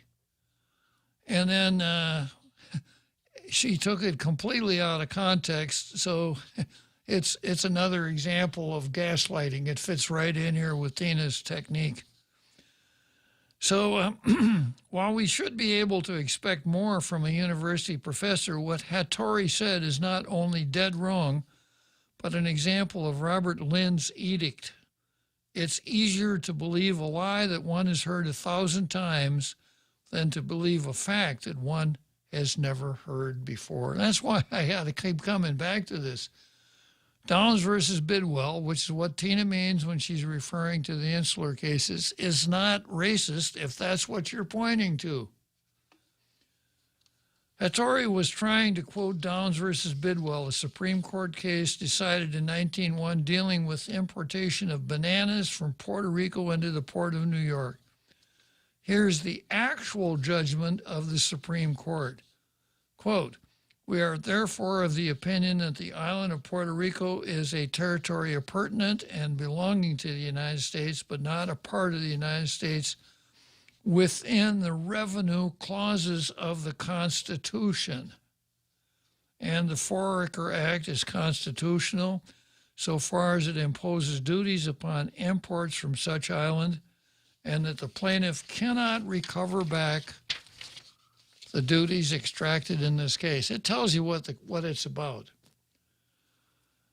Downs is a commercial case dealing with bananas and tariffs, not alien races. If Downs were overruled, as you advocate, Senator, the uniformity clause of the Constitution would be applicable to our island. Consider the uniformity clause. Quote, "The Congress shall have power to lay and collect taxes, duties, imposts, and excises, to pay the debts and provide for the common defense and general welfare of the United States. But all duties, imposts, and excises shall be uniform throughout the United States. We'd send our income tax to Washington, no more mirror image tax, no more Section 30, no more duty-free shopping, no more gated qualifying certificates. All our beneficial perks would fall to the uniformity clause. Because the Constitution would apply ex proprio vigere, independence is off the table. You have again peddled Ann Hattori's lie based on obiter dictum and Downs. That, along with your gaslighting the Navy and savages, is a sufficient reason for you to withdraw your resolution and cancel your trip. So she's still back at it. You know, Tina, you're made a fool of yourself with this whole insular case argument. And obviously, it's obvious to everybody now that if you want Congress to deal with SSI, Medicaid, and SNAP, you ask them to deal with those three things. You don't have to, tell lies about Downs versus Bidwell and go down that silly street. But do I think that it'll change? Probably not. All right. Next item on the card. Topaz. Wait a minute. Before I go to the next item on the card, I've got another Joe here hanging on. Go for it, another Joe. Well, thank you so much, Bob. Yeah, I'm getting tired of listening to the same rhetoric, I think you would call it, from people who seem to not be fact-checking. I think maybe Guam would do good to have was this a televised debate where they bring up these issues, and fact check, and maybe televise it for the benefit of the population. But yeah, excuse me, this thing about calling using the word savages and really bad characterization of misquoting and misinterpreting of history and events, and it's getting to be kind of much. I don't know if there's a remedy for this, Bob. Some of them are not elected officials, so what do you do with that? You know what I mean? Well, Tina, you remember Tina was a charter member of the WANPAT 10. Yeah, and she lost her seat because of that. You think this is going to get her reelected? this misquoting and inaccurate rhetoric? Let's hope. Let's hope. I want to see, I suppose this sounds a little harsh, but I want people in the legislature that have a little bit of smarts, enough to know what they're doing. Not to hear somebody say, oh, the insular cases are racist. I'm against it. Do you want to co-sponsor this? Oh, yeah. Yeah. Anybody who did even a scintilla of studying on the issues raised in this Resolution 56 would not have touched it with somebody else's 10-foot pole. Now, this might be nitpicking also, but how would you categorize what is this a press release? Is this an op-ed? A letter to the editor. Letter to the editor. I thought there was a policy that you could only, they wouldn't accept something that was submitted to the other publication. That was the rule once upon a time. If the Post ran it, the Daily wouldn't. I don't know if that's the policy now, but they ran in both papers, didn't they? And on the same day. On the same day, yeah. To me, this is almost like saying, we don't care either. We're just going to run whatever. Yeah. Well, there's no journalistic convention to run dumb letters to the editor. I suppose that's why if there's any place for it, it's right there. Yeah. And in a sense, they both did us a favor because once again, they expose the complete lack of the complete cluelessness of Tina, where she doesn't finally realize that the way you get stuff from that committee is ask for it. You don't need to gaslight about the insular cases or go down that road. Because Grijalva obviously didn't know any more about it than she did. So, yeah. So good points, another Joe. All right, now let me go into Topaznia versus Michael San Nicolas. And this is a story that ran in the Post. Attorney General's Office. Gov Guam not involved in case Gura filed against delegate and father. A lawsuit filed by the Guam Housing and Urban Renewal Authority seeks to get repaid Section 8 housing program funds from Delegate Michael San Nicolas and his father, but the Guam Office of the Attorney General is not involved.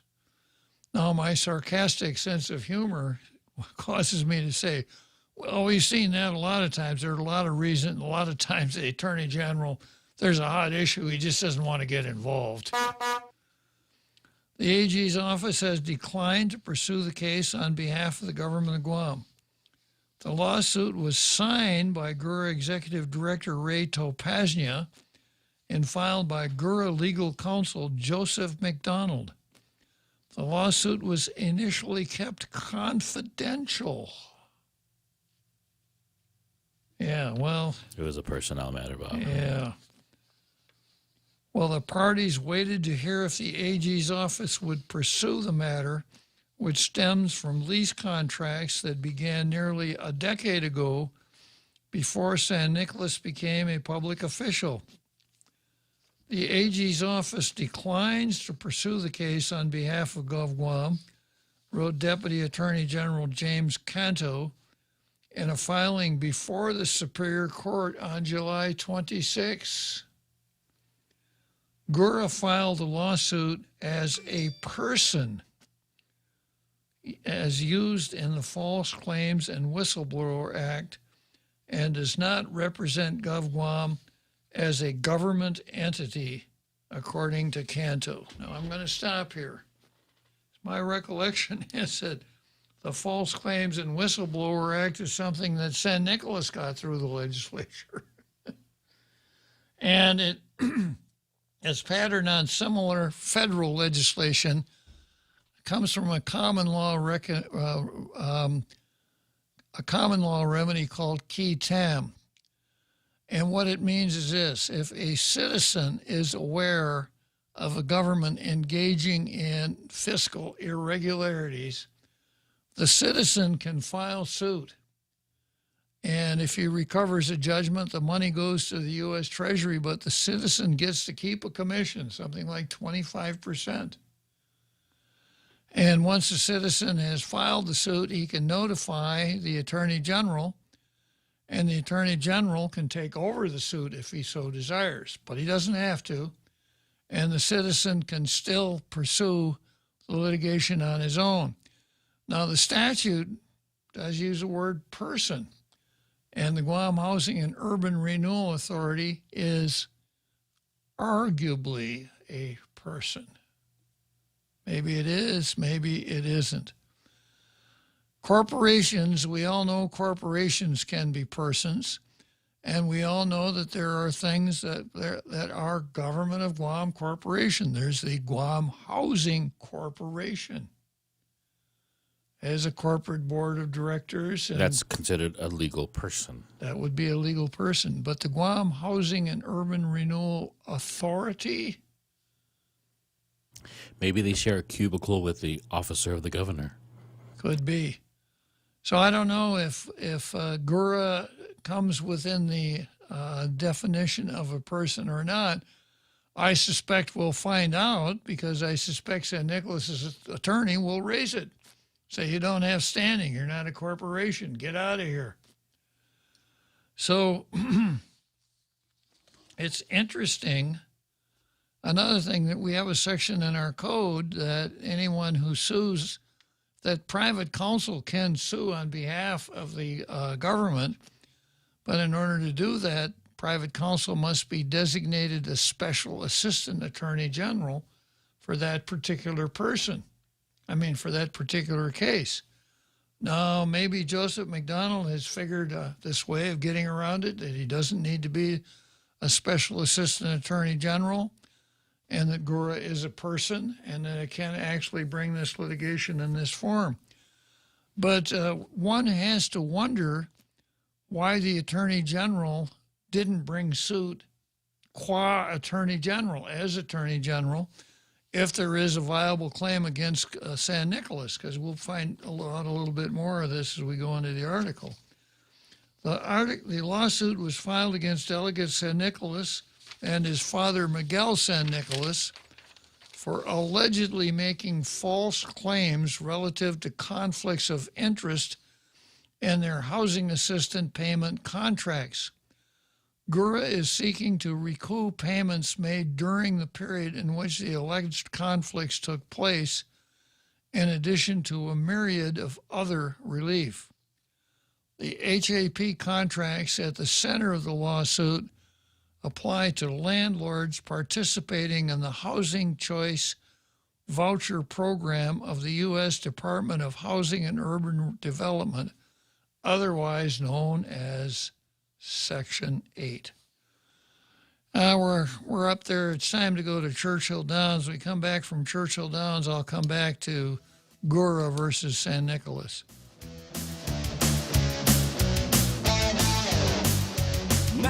Mescla, read all about it. Check out Mescla Chamorro Fusion Bistro in Tumon for lunch. Serving up some savory seafood specials such as spicy garlic shrimp, candied salmon, or better yet, the local favorite, snapper or shrimp escabeche. Available only during lunch hours. Make sure to come down and try these tasty specials and more. Call 969-2652 for more info or to make a reservation. Located at the Grand Plaza Hotel in Tumon, Mescla Chamorro Fusion Bistro. A true taste of Guam. Starting August 1st, pandemic unemployment assistance claimants must start searching for work to remain eligible for PUA benefits. 3 work searches a week are required. Work searches include registering on HireGuam.com, meeting with employers, submitting resumes and applications, and attending job fairs. Only a few are exempt from the work search requirement. This includes those working reduced hours, those in training programs, and self-employed individuals. Remember, PUA ends September the 4th. Now is the time. Let's rebuild our workforce. For more information, go to dol.guam.gov.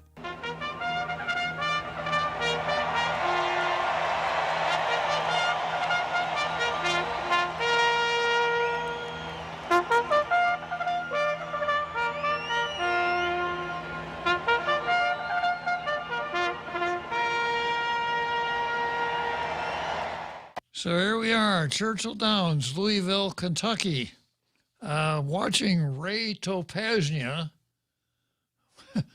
watch the horses line up with a straight face during the entire time.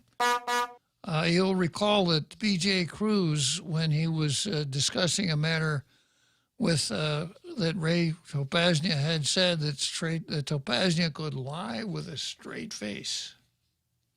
His pictures in the paper today look pretty straight. Okay, these contracts, the HAP contracts, the Section 8 contracts, contain conflict of interest provisions which prevent a covered individual from having direct or indirect interest in a HAP contract. There are a few classes of covered individuals, including public officials who exercise responsibilities with respect to the housing program. Gura states that immediate family members of those officials are also covered officials. The conflict issue surfaced about 4 years ago when San Nicolas was still serving as lawmaker in the Guam legislature. Now, if you remember, when Topasnia raised this issue, he told the media there are 3 sitting senators who have the same problem, the same conflict problem and same liability problem. But he only named San Nicolas. And he said the reason was because of the impending election, and he didn't want to politicize it. So by withholding... Did he say that with a straight face? He said it with a straight face, yeah, that, that covering up a problem of a legal problem of one of the candidates is not politicizing the issue. His face was as straight as a string when he said that. Yeah. And then, of course, everybody wanted to know who the 2 senators were. I sent him a sunshine, would not release it, would not release the names. And, of course, we've never found out who the other 2 senators are.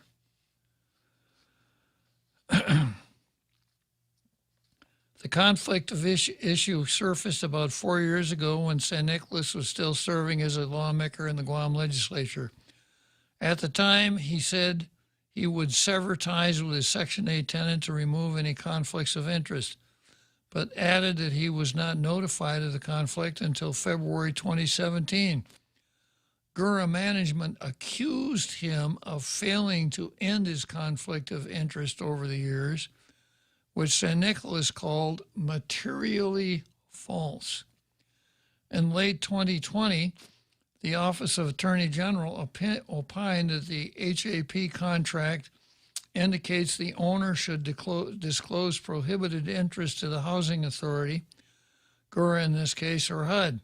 The Public Housing Authority is also liable to reimburse HUD for any excess payments made under HAP contracts, but could also seek recovery of those payments from the landlord, according to the Attorney General. Now, this is the part that really gets dicey.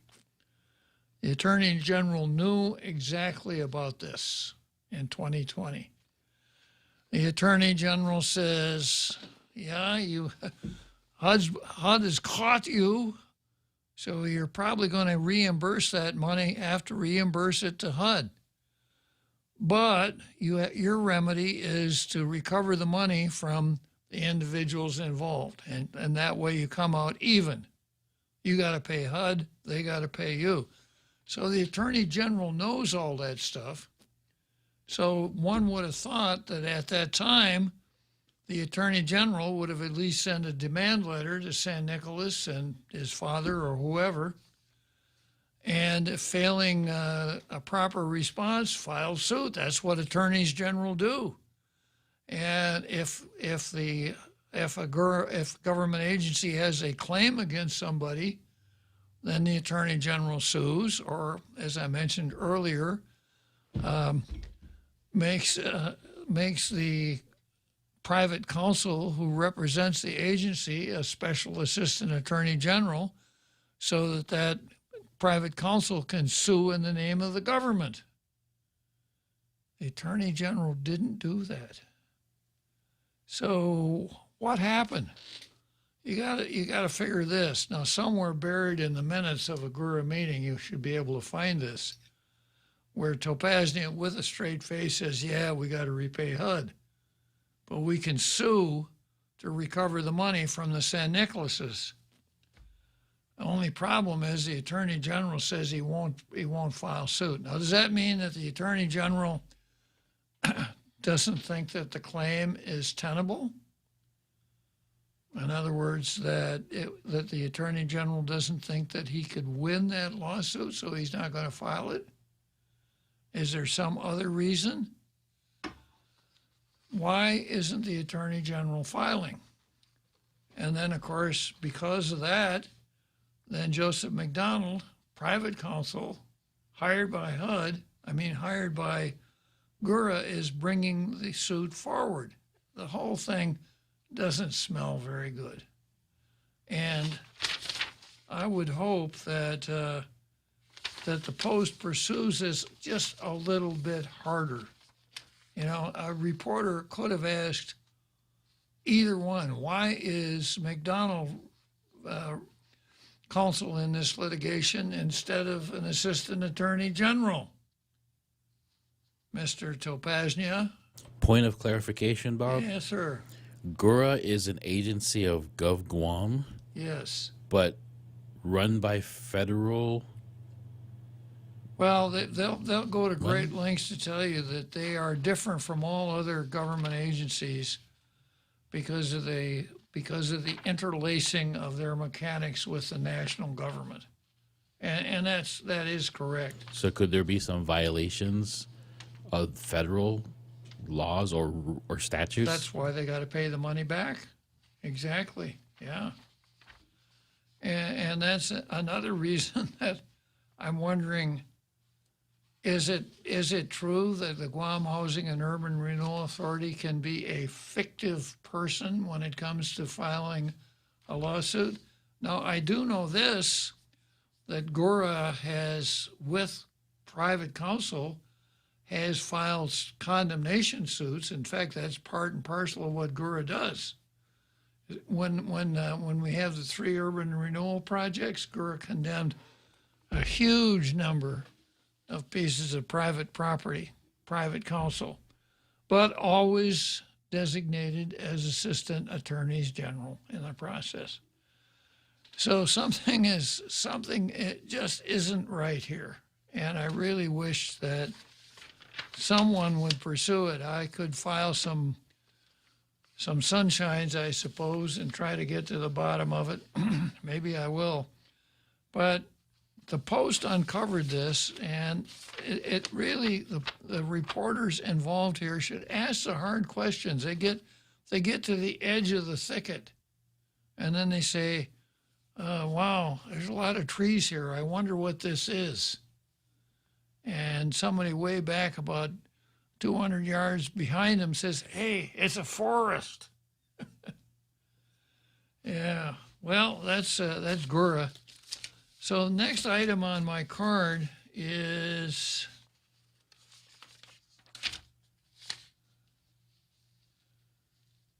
lefties versus cops. I don't want to start that now with just 5 minutes to go. So I'm just going to cruise through the Facebook posts and see what's interesting there. There's one that I should have picked up during the time I was talking about the Power Authority that I missed. That's from Simon Sanchez. And Simon Sanchez says 35 years. Obviously, he's chiming in on my recollection of the LEAC. And I said, it's been around for a long time, at least 25 years. Well, it's been around for 35 years. And it's a system that has served us well. So thank you very much for your help on that one, Simon. I know you've been on the CCU for a long time, but wow, no, there wasn't a 30. See, and I keep coming back to that. What a difference since 2001, since we've had a CCU, than what we had before that. And then Simon talking about the raises, the 2018 raises, the screw up with the executive session, et cetera. Simon says the raises were rescinded.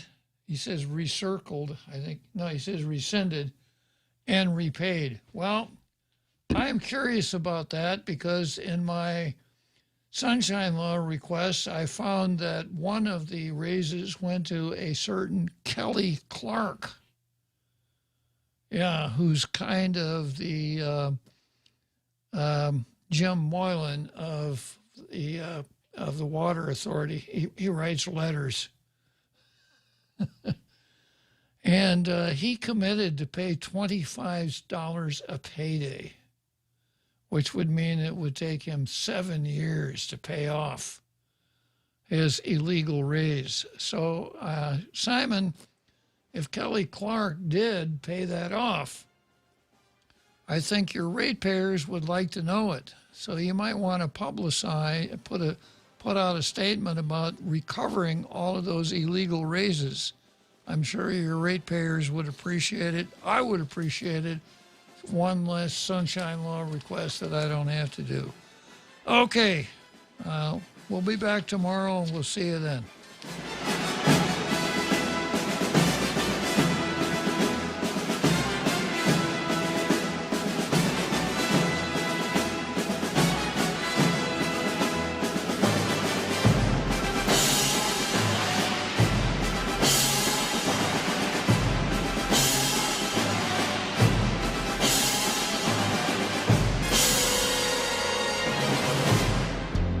The Point is KUSG, Hagåtña, Guam, 93.3 FM and 104.3 HD3. An earthquake swarm strikes Alaska. I'm Jack Callahan, Fox News. A major earthquake striking south of the Alaskan Peninsula, magnitude 8.2, according to the U.S. Geological Survey. It's been followed by 8 significant aftershocks. It's also triggered tsunami warnings along Alaska's southern coast, where tsunami warning sirens are blaring. Offshore buoys indicating there's been a significant change in water levels. A tsunami watch had been posted for Hawaii. It has now been canceled. If the magnitude of the earthquake stands, it would be the strongest quake to hit the U.S. since 1965. This afternoon, President Biden will put more pressure on federal employees to get vaccinated against the coronavirus. About 2 million Fed workers and contractors are going to have to prove they've had COVID vaccines or face testing and mask requirements. That's the word from White House sources, but that word is not a mandate. It's being called guidance, and people who aren't vaccinated won't be fired. The president's upcoming announcements expected to be included in an outline on the next steps the administration is going to take to step up vaccinations. Fox's Jill Nato, the attending physician in Congress, has reinstituted the mask mandate for the House of Representatives. In the Senate, you don't have to wear a mask. But in the House, you do, and you get fined if you don't. That doesn't seem to be based on science. House Republican leader Kevin McCarthy, the Senate voting last night to begin debate on the $1.2 trillion infrastructure package. Senate Majority Leader Schumer. The vote tonight means we're on track to reach our 2-track goal before the Senate adjourns for the August recess. Those 2 tracks being the compromise bill to fund traditional infrastructure items and the companion bill to pay for things the GOP had balked at. The second will be considered as budget reconciliation, meaning